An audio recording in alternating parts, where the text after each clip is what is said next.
hablar de esto en público y quizás abiertamente. Es una historia muy dolorosa para mí, que me impide a veces la razonabilidad de esgrimir argumentos y de establecer algún tipo de debate, porque es algo que cala hondo sentir, y a veces es difícil hablar con la cabeza cosas que se sienten en el corazón, ¿no?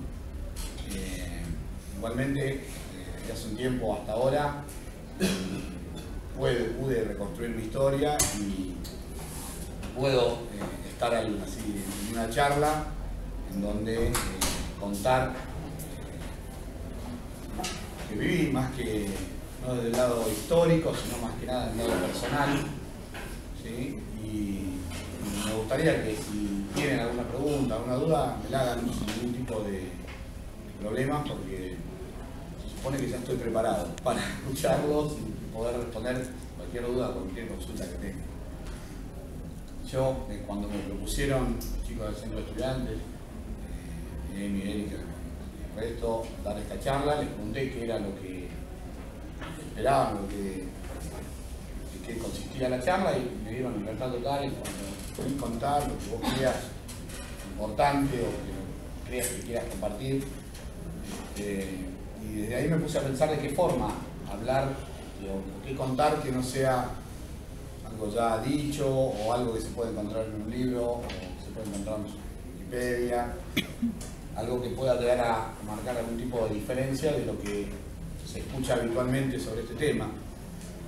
Y en ese pensar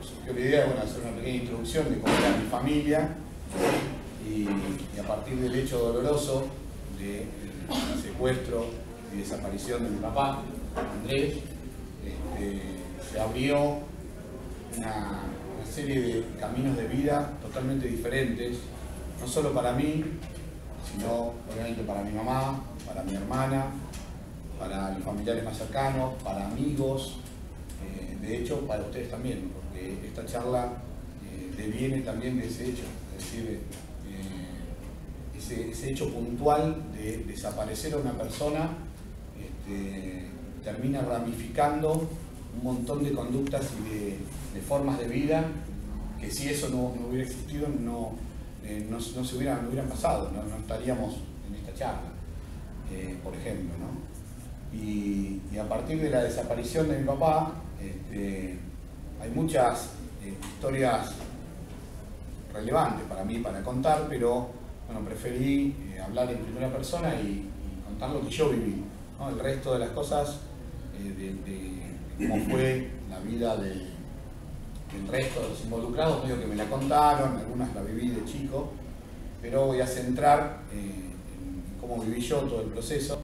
5 años, en el año 1976, mi mamá trabajaba en un estudio contable, administrativa, estudiaba en la Facultad de Ciencias Económicas de Córdoba, y mi papá era periodista, escribía para revistas, estuve seleccionando un poquito los nombres, Primera Plana, me parece que era Jacobo Timerman, cualquier cosa, la gente que tiene algún tipo de conocimiento me lo corrige o me dice sí o no, porque son hechos de ese momento, y escribía, tenía mucho contacto con las bases sindicales de algo que pasaba en Córdoba en ese momento, que era un auge de la empresa, o de las empresas automotrices, ¿sí? De las fábricas. Se había instalado la FIA, Obrero Fabril, y mi mamá estaba mucho en el centro de estudiantes de la facultad, pero en contacto casi permanente con esa unión entre estudiantes y obreros de fábrica, que ahora capaz que no se da mucho, ¿no? Por el hecho de que también el tema de las fábricas cambió un poquito en la forma en la que se trabaja, pero había plenarios casi conjuntos, que de hecho fueron los que desembocaron, por ejemplo, en el Cordobazo, donde mis padres tuvieron gerencia directa desde el centro de estudiantes, y mi papá desde las revistas que escribían y desde los diarios con los que colaboraba, dentro de los cuales estaba diarios alemanes, del ESMATA, del sindicato alemán, colaboraba para diarios europeos. De hecho, había viajado varias veces a Europa a muchos congresos, y eran personas bastante preparadas, si se quiere, con idiomas y una cultura en política y ciencias económicas, que daba lugar a esa época. En Córdoba en esa época se juntaban de muchas provincias a ir a estudiar a la Facultad de Córdoba, era casi un polo como el de La Plata. Mi papá había venido de San Juan y se conocieron ahí, en la Facultad de Ciencias Económicas de Córdoba. Se casan en el año 66, me parece, y en 1970, bueno, nací yo, y que yo recuerde de mi padre, hasta los 5 años, era que me enseñaba a jugar al ajedrez.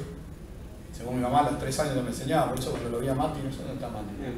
Mati, cuando vi jugando al ajedrez, es un recuerdo. De hecho, hay una foto, cuando yo visité La Perla, arriba del todo, hay una foto de un tablero de ajedrez hecho por los detenidos en La Perla.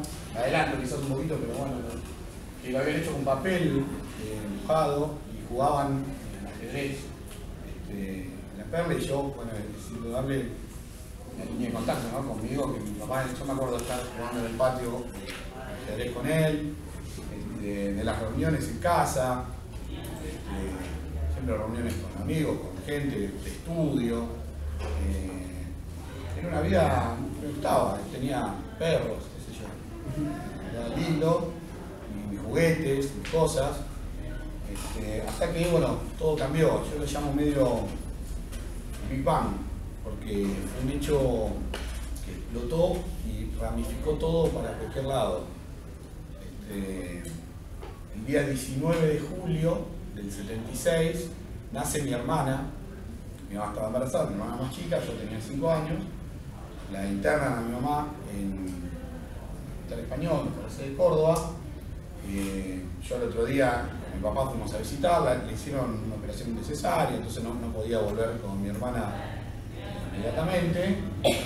Y el día 21 de la noche le daban el alta el otro día, el día 22 de julio. Entonces mi papá se vuelve a mi casa a buscar algo de ropa para llevarle a mi mamá el otro día. En ese momento el destino, ¿no?, como uno cruza para un lado, estaba mi tía y me dice: no, deja que venga conmigo, porque sí, vos estés tranquilo, buscar la ropa.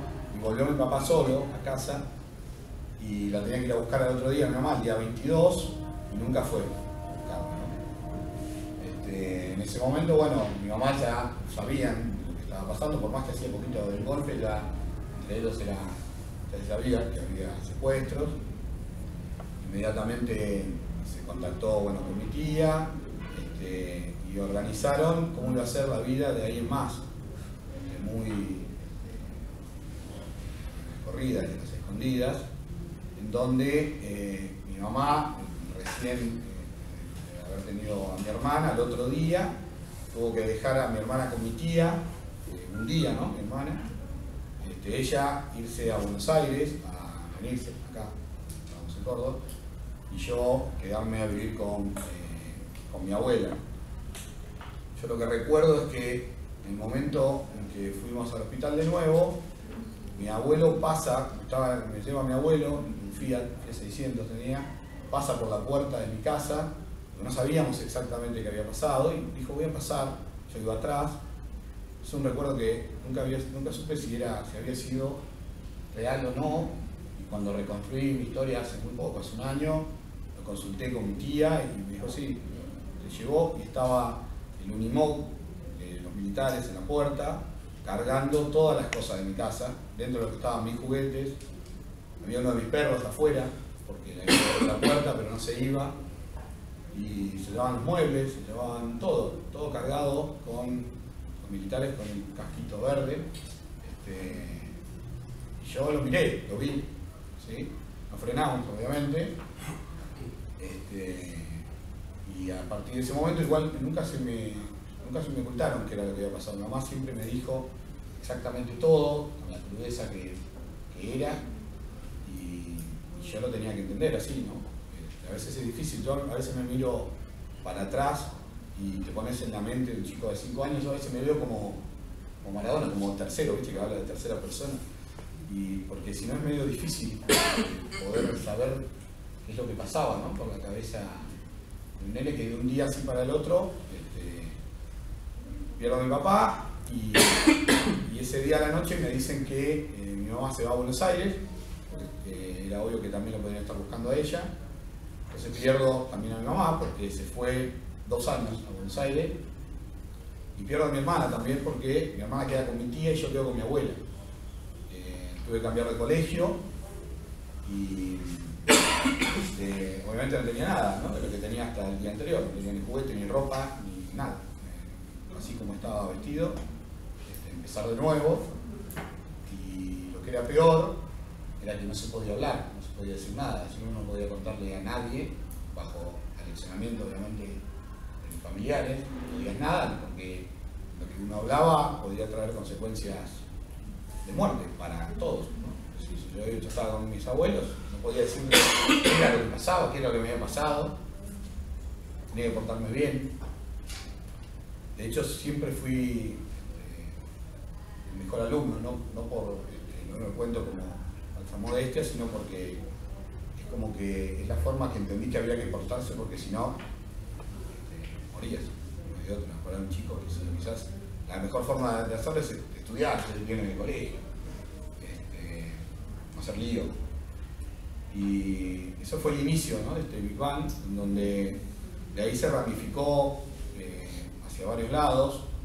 Obviamente la peor parte la llevó mi viejo, fue detenido en el campo de concentración La Perla, fue torturado salvajemente durante casi 6 meses, según testimonios que se recogieron.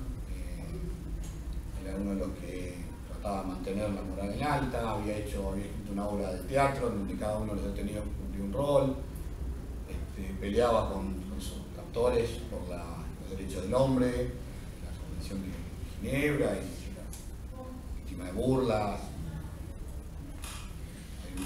Hay un testimonio que, como para ejemplificar, que dice que una vez peleaba por una heladera, cómo podía ser, que no tenía, no sé yo, y ¿querés una heladera? Fueron y le trajeron la de mi casa, no sé dónde estaba.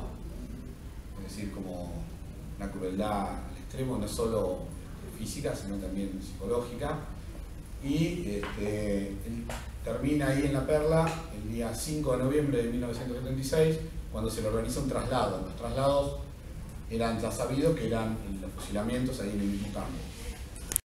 El año pasado no había llorado nunca, nunca de lo que pasó, nunca había podido expresar lo que sentía, y con mi familia, mis hijas, están las fotos también ahí.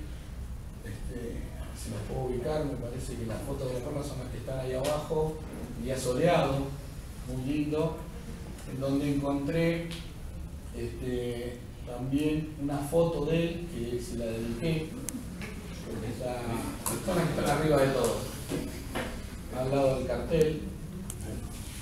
Esa no, la del lado es la del cartel de La Perla, esa y la de arriba de todo, que le dije que lo habíamos ido a visitar con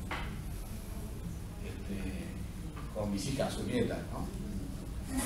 Esta es la parte que más me cuesta, ¿no? La de hablar de mi viejo, porque es la más dolorosa quizás, y es la que preferiría no adentrar demasiado en el hecho de lo sucedido dentro de La Perla, porque es un desgarrador ver las cuadras, ver el lugar donde estaban. Y yo fui, hay una foto después si quieren la pueden ver, pero la verdad que es muy fuerte, ¿no? Estar ahí.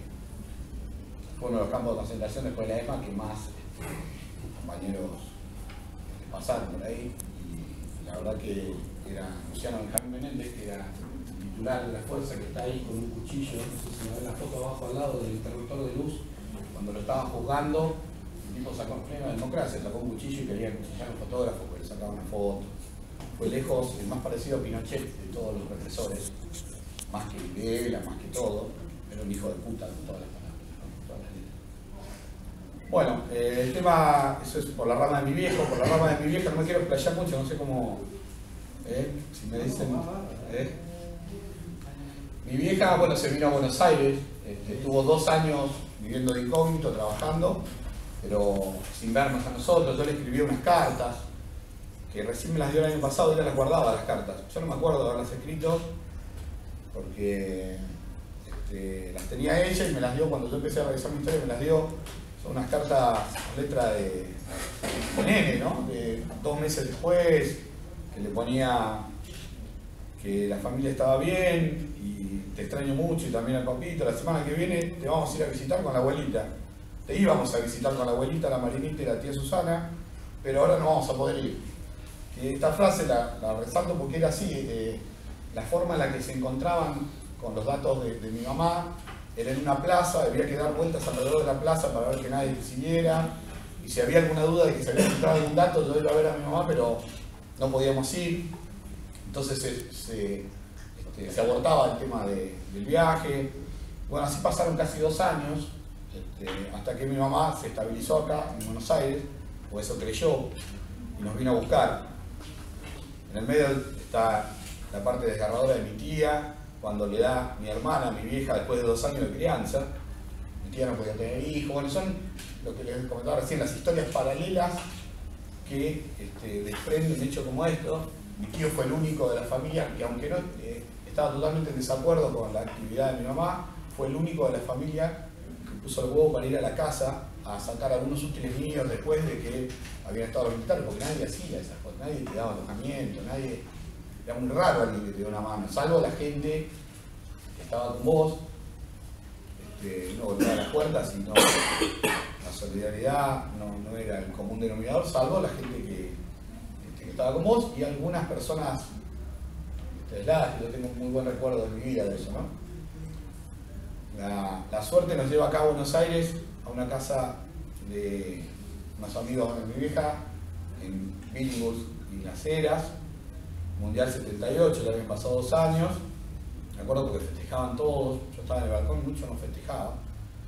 Y desaparece, yo llamaba a mi tío, que era el dueño de casa, por suerte no en la casa, sino que desaparece en una reunión, lo que nos obliga a mi mamá y a mi hermana de nuevo a peregrinar con la valija, con todo, y nos fuimos a una casa en Catán, de la chica que nos cuidaba, que nos dio una mano enorme. Siempre la gente que nos dio la mano, obviamente no son los que más tenían ni los que más en medios tenían para dar la mano. Siempre era la gente que más, uno dice, bueno, ¿qué iba a darte? No, venía a mi casa, dormíamos en la misma cama matrimonial que esta señora durante unos meses.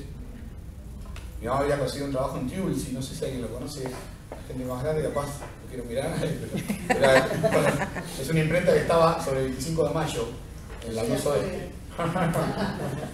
Tulsi se muda a Lanús, y bueno, ahí es cuando mi mamá, alquilamos una casa acá en Lanús, y toda esa infancia a partir de ahí fue mejorando, pero siempre bajo el signo del silencio. Yo esa etapa la llamé el silencio, porque yo no podía decir nada.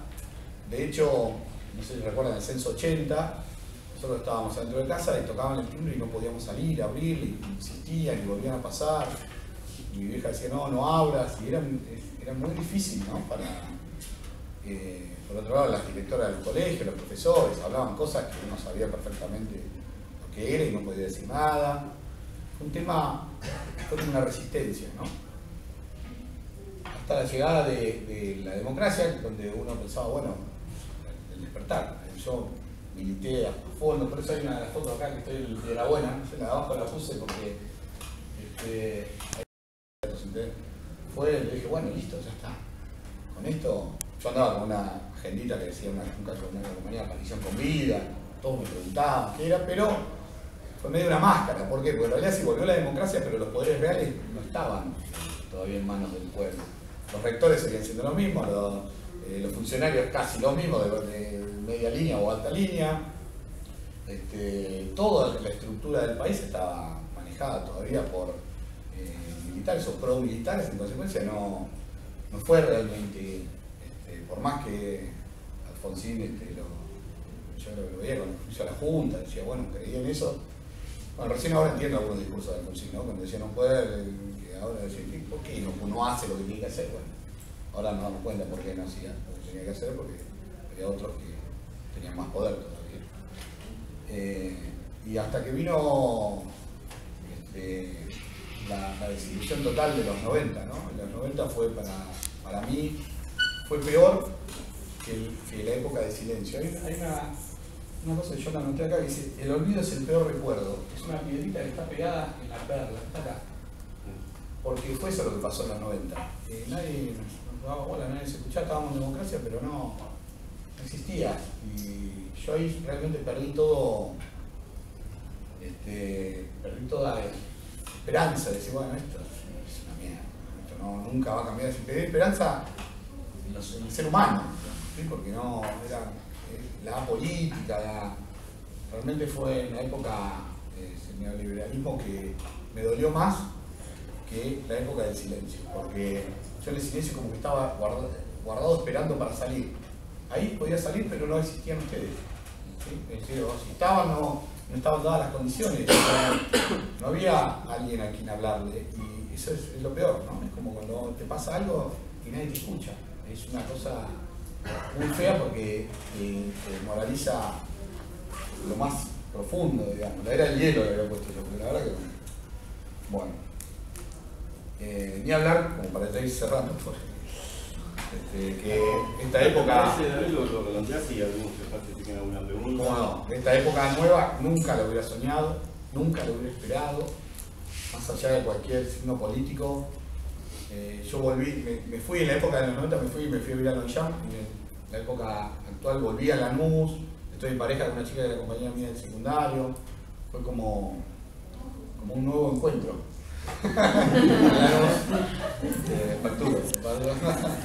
Porque la verdad que me siento muy bien y me siento con ganas de poder hacer esto. Pude visitar La Perla, estoy con mis hijas que me acompañan. Hoy mi hija me mandó en el WhatsApp un audio que había estado en una clase de ciudadanía y le había contado, había llevado la foto de mi papá y que habían hablado en la charla, ¿no? Como dice la canción, multiplicar es la tarea, esto, hablarlo, tengo la necesidad imperiosa de hablarlo, en el trabajo hablo con todos. Ayer uno me dijo, ¿qué hacías? Una foto, Facebook, con las viejas chotas esas. ¿Querés que te explique? Te explico, sin pelearlo, ¿no? Que antes capaz que le hubiera bajado de una trompada. Pero bueno, no, sentate, le expliqué quién era mi papá, qué hacía. Le dije, si yo hoy, porque yo estoy en el sindicato, en el trabajo, yo estoy defendiendo la misma causa que defendía a mi viejo. Si mañana a mí me desaparecen y está mi vieja, vos no vas a ir a marchar con mi vieja. Y sí, bueno, le digo, entonces en la próxima marcha te espero, le digo, porque así hay que hablarle a la gente, hay que contarle lo que pasó, qué es, y ni hablarte de la cúspide, porque ahora fue la marcha el día sábado en el espacio de Memoria de la Luz, donde estuvo Estela de Carlotto, y yo pude acercarme a ella, que está en la foto acá, justo acá arriba, le obsequié la foto de mi papá, le dije si le podía obsequiar la foto, y ella me dijo que sí, ¿cómo no? ¿Cómo no, hijo? Dámela, me dijo. Y se la llevó, y conjuntamente con eso, pegué unas cuantas fotos de mi primo marchando en Córdoba, mi mamá y mi hermana marchando en Jujuy, porque mi hermana vive en Jujuy, mis hijas en un acto por la democracia, y yo acá en un acto con la bandera argentina, en la que vuelvo a... Bueno, ahí estoy con la camiseta del Taller de Córdoba, que también es importante. La bandera argentina que vuelvo a sentir al país, porque lo amo el país, amo a la gente y me encanta estar en este país, me encanta Argentina, por más que todo lo que me pasó. Y la idea es esa, es multiplicar. La idea es parafraseando un poquito a Voltaire, ¿no? Y acá Sarmiento. Las ideas no se matan, de hecho la prueba somos nosotros. Y hasta la victoria, siempre.